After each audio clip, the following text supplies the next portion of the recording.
Yo, yo, yo, good morning. Grateful for another maggot-free day above the dirt, Jersey Shore. Check it out.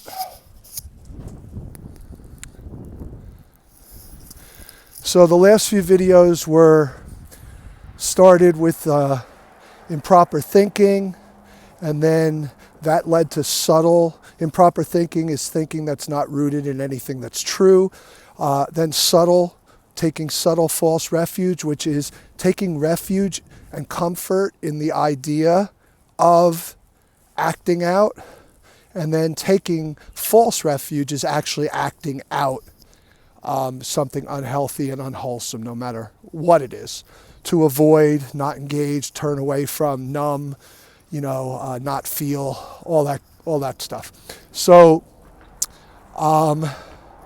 then the next video was short-term happiness, which means, most of us, due to sense pleasure gratification, want to choose short-term happiness in spite of the knowledge that it'll cause long-term suffering, and that we actually need to choose to suffer, or not suffer, but be in pain in the short term for long-term happiness. That's the trade-off. So, because I'm about doing Buddhism, the question is, how do we do this? How do we redirect our mind? How do we not take that subtle false refuge and then finally take false refuge?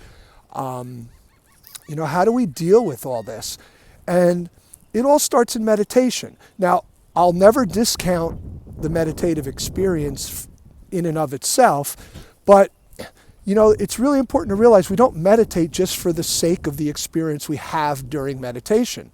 It's important, yes, but for me, what's more important is the insight and wisdom that's gained through that meditation experience to take out into real life and apply. That meditation doesn't end at the cushion, of course. It's in real life. So the way we learn to deal with the natural biological DNA inclination to seek pleasure and avoid pain is through the first foundation of mindfulness, is where I'm going to start. And I've talked about this, but this is specific to instant sense gratification. The first foundation of mindfulness, the form, part of that, there's a lot to it, but the one part I'm going to focus on is the sense doors. So the sense doors are the eyes, ears, nose, tongue, body, and mind. And these are the points of contact we have with the material world. And what we try to do in the first foundation of mindfulness with the sense doors is experience them as processes, not for their content, right? So the processes are simply, not adding a narrative, not adding anything to the experience once we make that contact. So in terms of just experiencing the process, we hear without listening, see without looking, smell and taste without repulsion or savoring, touch without discrimination or discernment, and have thoughts without thinking.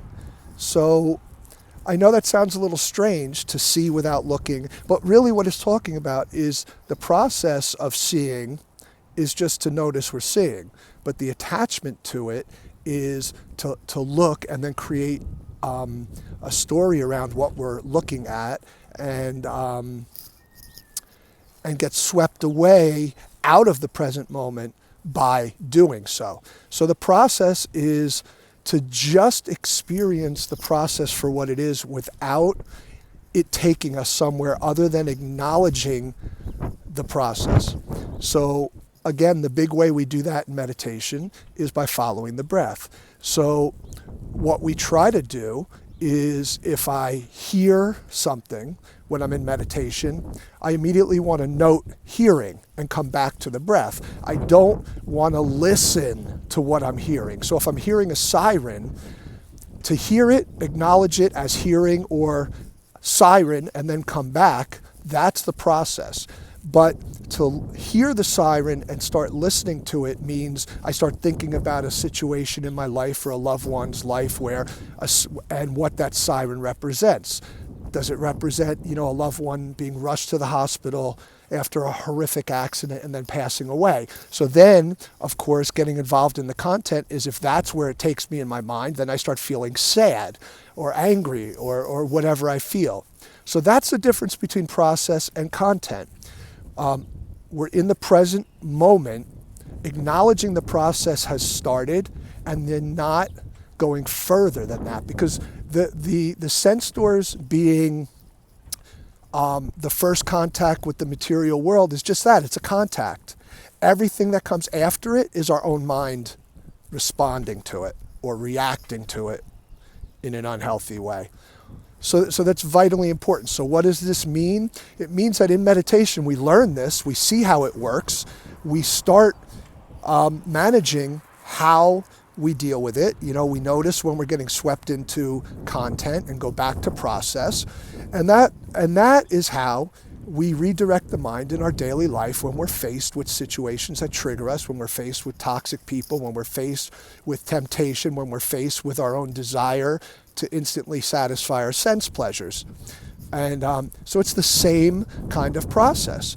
I have to notice I'm in the midst of improper thinking right when it starts and come back. If it gets to false refuge or subtle false refuge, I have to see that I'm being swept away in content, right?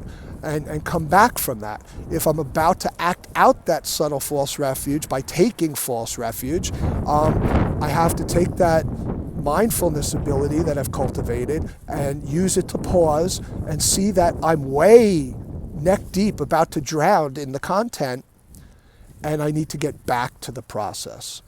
So I hope this was helpful in a practical application context.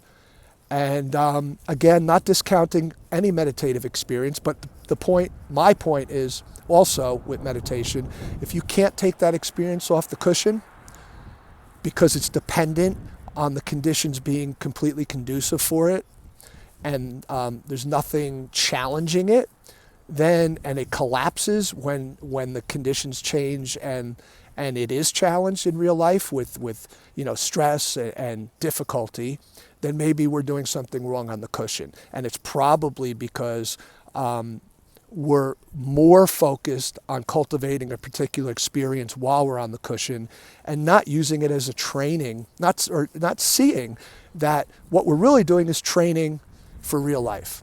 I'm not saying the experience isn't real, but if we're in the process, it isn't real.